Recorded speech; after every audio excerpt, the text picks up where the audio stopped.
Aujourd'hui, on se retrouve sur un nouveau hater.exe, mais pas comme d'habitude, ça va être un no hater.exe. C'est-à-dire que cette vidéo-là sera totalement le contraire, c'est-à-dire que ça va être une vidéo posée. Mais par contre, on va déchaîner notre haine sur la violence.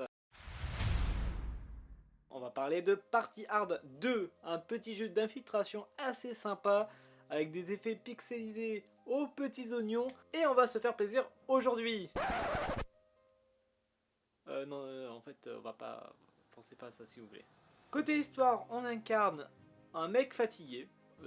Littéralement, il s'appelle comme ça, il s'appelle le mec fatigué. Et en fait, le truc, c'est qu'il est 3 h du matin, il y a une grosse fête à côté de chez vous.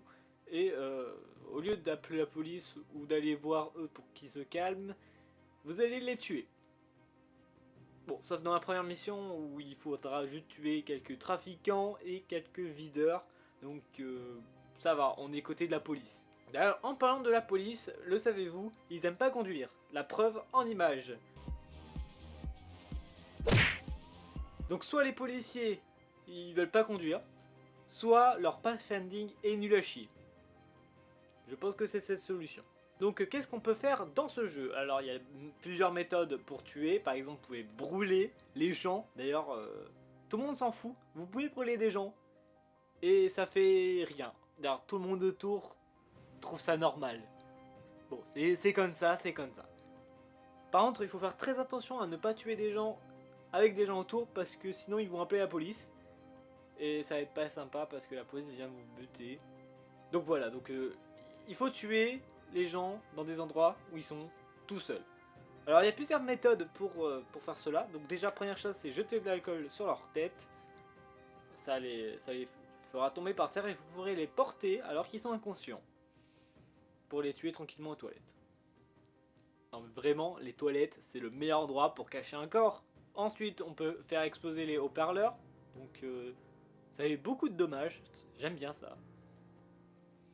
Ah, j'aime bien leur puissance, quoi. Ça envoie 1000 watts, quoi. C'est du bon gros haut-parleur sa mère de concert que tu peux trouver là à 1000 balles. Aussi, au passage, il faut attention aux mecs musclés, donc c'est des gros, on pourrait dire des gardes de sécurité. D'ailleurs, tout à droite de la map, il y a un endroit avec des scientifiques qui sont des videurs.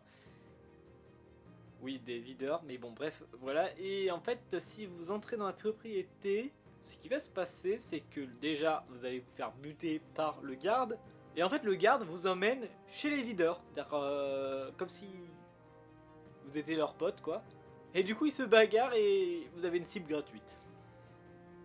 Voilà. D'ailleurs, j'ai tenté un truc, c'est les poser sur l'escalier, ça fait bugger les cadavres et c'est vraiment drôle. Faites ça, c'est important. Donc du coup, j'avais 2 cibles gratuites, c'était sympa. Par la suite, à la fin, il faut tout simplement détruire des caisses de l'armée avec de l'essence et des cocktails Molotov. Et après, qu'est-ce qu'il faut faire? Et ben, comme par hasard, j'ai oublié un trafiquant, donc du coup, allez, c'est parti. On va le tuer au calme, devant tout le monde, et courir comme un demeuré vers la sortie. Yes!